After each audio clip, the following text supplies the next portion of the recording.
भास्कर जाधवांनी अजित पवार यांच्या अपघातावर शंका उपस्थित केली। अजितदादांच्या अपघातावर सरकारची भूमिका संदिग्ध असल्याचं भास्कर जाधवांनी म्हटलंय। अजित पवारांच्या अपघाताचा अहवाल 28 तारखेआधीच येणार, केंद्रीय मंत्री मुरलीधर मोहोळ यांनी ही माहिती दिली आहे। आपल्या राज्याचे एक अत्यंत कर्तबगार आणि तडफदार उपमुख्यमंत्री माननीय अजितदादा पवार यांचा अपघात झाला की तो घातपात झाला, अशी संपूर्ण महाराष्ट्राच्या मनामध्ये निश्चितपणे ठाम अशी एक शंका आहे की हा अपघात आहे की घातपात आहे। याबद्दल सरकारची जी भूमिका आहे ती अत्यंत संदिग्ध आहे। सरकार यावर कुठेही स्पष्ट नाही। त्यामुळे अशा एका महाराष्ट्राच्या जबाबदार नेत्याचं घात की अपघात अशा पद्धतीची चर्चा जेव्हा असते, त्यामुळे आम्ही त्या ठिकाणी चहापानाला जायचं नाही अशा प्रकारचा निर्णय केलेला आहे।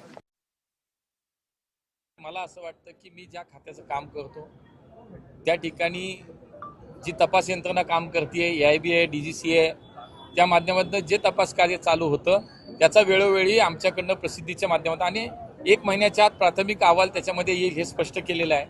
आणि त्यामुळे त्या ठिकाणी ते जे दिलंय त्याच माध्यमातून आम्ही लोकांच्या समोर ते ठेवलेलं आहे। आता 1 महिन्याच्या आत म्हणजे मला वाटतं साधारणतः 28 तारखेपूर्वी प्राथमिक अहवाल येईल आणि मग त्याच्यानंतर अंतिम अहवाल येईल। त्याच्यामध्ये स्पष्ट जे दिलंय तेच मला असं वाटतं आपल्या सगळ्यांना पोहोचलेलं आहे।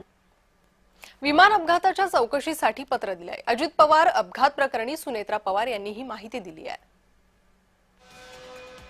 तर सुनेत्रा पवारांची ही माहिती।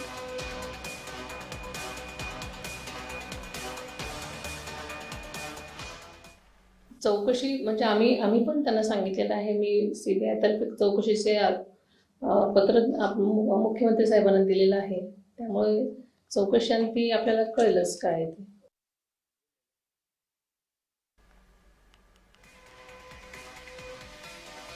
तर विमान अपघाताच्या चौकशीसाठी पत्र दिलंय अशी माहिती सुनेत्रा पवार यांनी दिली आहे। अजित पवार अपघात प्रकरणी सुनेत्रा पवार यांची ही माहिती।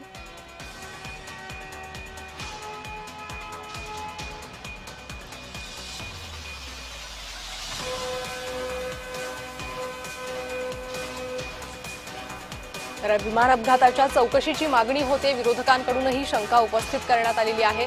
रोहित पवार यांनी देखील या संदर्भात चौकशीची मागणी केलेली आहे आणि याच मागणीच्या पार्श्वभूमीवर सुनेत्रा पवार यांनी ही माहिती दिली आहे।